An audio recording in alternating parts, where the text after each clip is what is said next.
So today, it's an unusual video. We're gonna do a bit of waffling, a talk about E3. So E3 has begun. It started on Saturday last week, and it's carrying on to today. Today we're on day 4 of E3, which, surprise, surprise, E3 isn't all that fun this year. Don't really know if the writing was always on the wall, but this year E3 sucked. Sucked so bad. Like, it sucked really bad.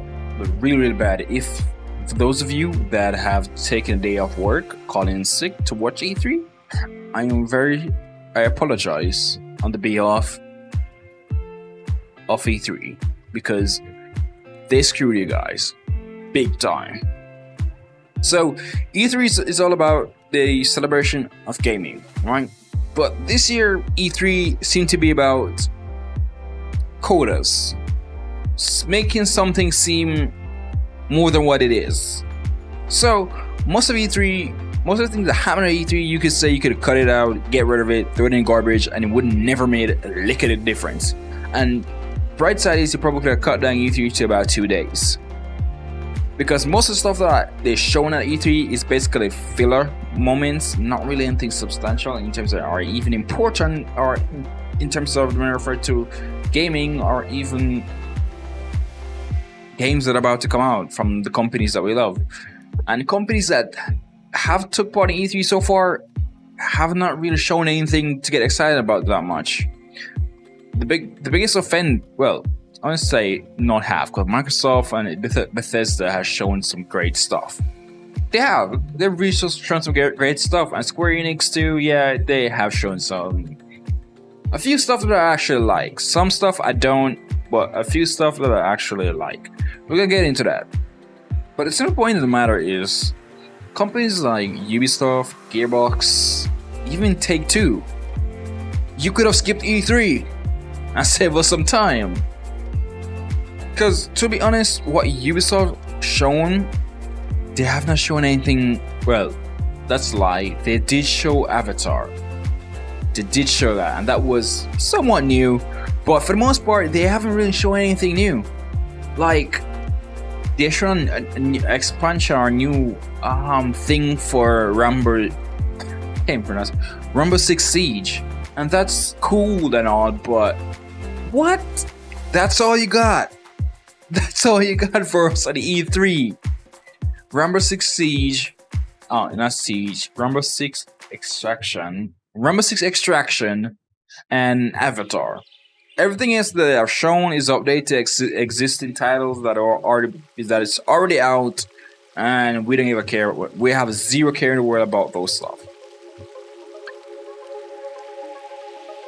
Gearbox basically showed one new thing that was shown in Summer Game Fest on Thursday or Friday. One of those days, but it was already shown in Summer Game Fest, so they actually did not need to show that again. It's not like they showed gameplay of the damn thing. They just showed a trailer again and talk about the movie that they're helping or assisting with getting right. Which, okay, that's cool, that's fine. What about the games? That has nothing to do with games. It's kind of cool though. I ain't gonna lie, it's kind of cool. But they spent too much time on it. They didn't show any awesome trailer for it. They just keep on talking about how cool it was and how interesting, how amazing it is, and how gaming is doing this, gaming is doing that, and it was a bit of a waffle and really boring. It was boring. They could have just not done anything. And to be honest, I streamed the entire thing, so I know it was very boring. And that was just day one. That was day one. Ubisoft talked a lot of unnecessary things in day one. Where's Beyond Good and Evil? Is it 2?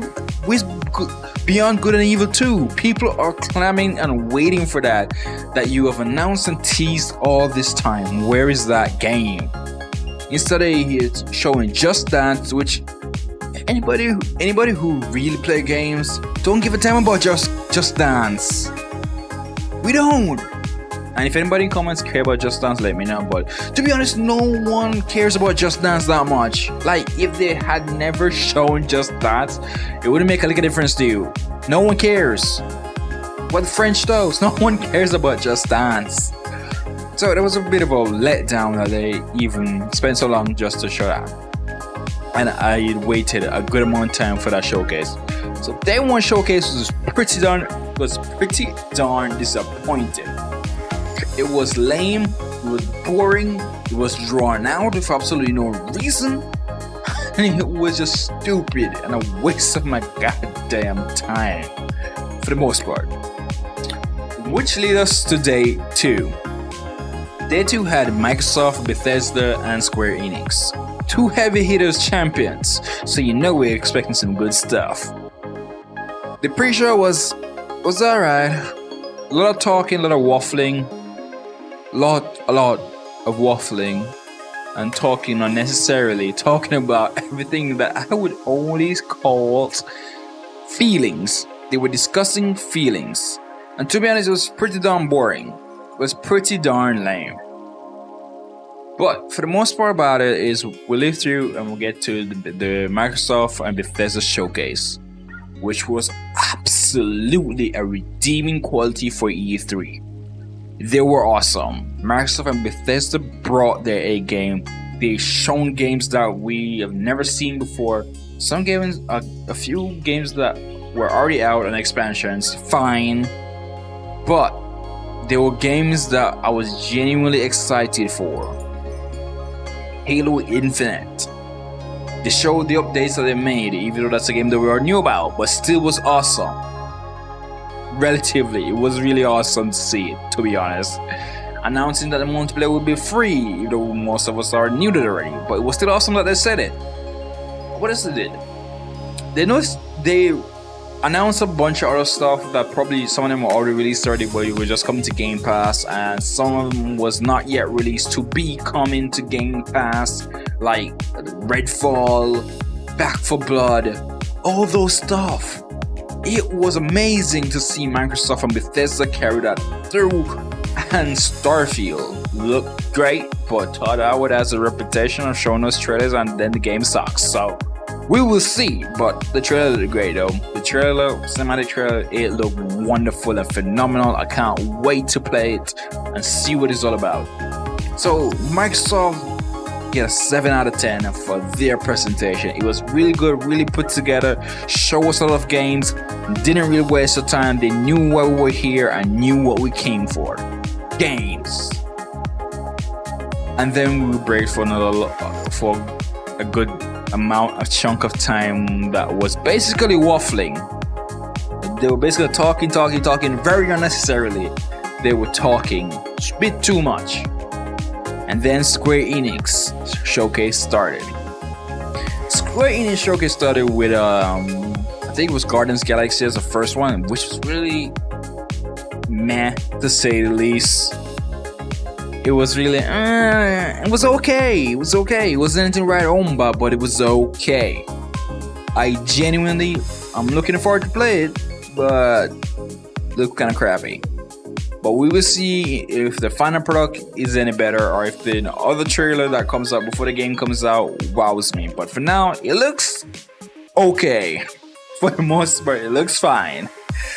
But they showcased new games, which was Guardians Galaxy. They showcased an expansion for their Avengers game that they have out already. The Wakanda expansion, which was really great. Loved it and tremendous. It was great, guys. It was great to see. It was great. I loved it. But apart from that, I think everything else they're showing was like, okay. It wasn't my thing. Wasn't my taste. It was fine. It wasn't bad. Sunday, day 2, actually redeemed my outlook on E3. And seeing the slate for Monday with Take-Two, Capcom, and all those people, you be like, damn, we're gonna have a full deck of showcasing games all day. After get through Verizon all day, full showcase of games and awesomeness. Oh yeah, and Sunday the PC Gaming Show was also cool too. I forgot to mention that. But nothing really there really surprised me. It was just cool. Yeah. So Monday come now, and only for 3-4 hours they were there talking just talking about inequality, having more women in gaming, which is really cool. Really cool. But remember the most important thing, you can't force people to do what they don't want to do. But if a woman wants to go into gaming, applaud, and hopefully we can see more representation, genuine representation, not just doing it to fill a quota. And all the service with these companies all been doing things to fill a quota, so no genuine, nothing is going to be genuine. So let's put that out there. But yeah,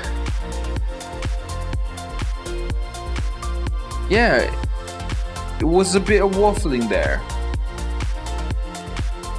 and they talked and talked and talked and talked and talked, and then finally the indie showcase happened, and it sucked. It sucked so much. It sucked, guys. It sucked. And after the indie showcase, Capcom, they did some more talking, and then Capcom came on. Take-Two was embarrassing. Their panel wasn't even about showcasing games that they have coming out or to be released. It was just talking a bit more about diversity and inclusion. I kind of checked out and went to bed through those 3 hours and some 4 hours. Then Capcom came and Capcom went. They talked about expansion on DLC for Village, and they showcased some Japanese game that's finally coming to the West, I guess. I don't know. It wasn't my thing. I kind of checked out. It wasn't my thing at all. They didn't really say anything else that was wow, fun. It was like the Monster Rise thing. It isn't my thing either. So I was like, and they don't showcase those 3. It was so shitty and underwhelming. The last one came was Razer. Razer's not a video game company in the sense where they make games, so yeah, they were just talking about tech. Which was cool. And it would be funny if we had a day of video games. So after Razer finished, I basically checked out and said I can't bother with these people talking anymore, and end my stream and get out of there. So saying this all to say, day 1 to 3 of E3, 2 out of 3 days has been a complete waste of time. Anybody who watched E3 through those days, I am completely sorry, and we will stand. So really, guys, sorry. I'm sorry. Everybody's sorry.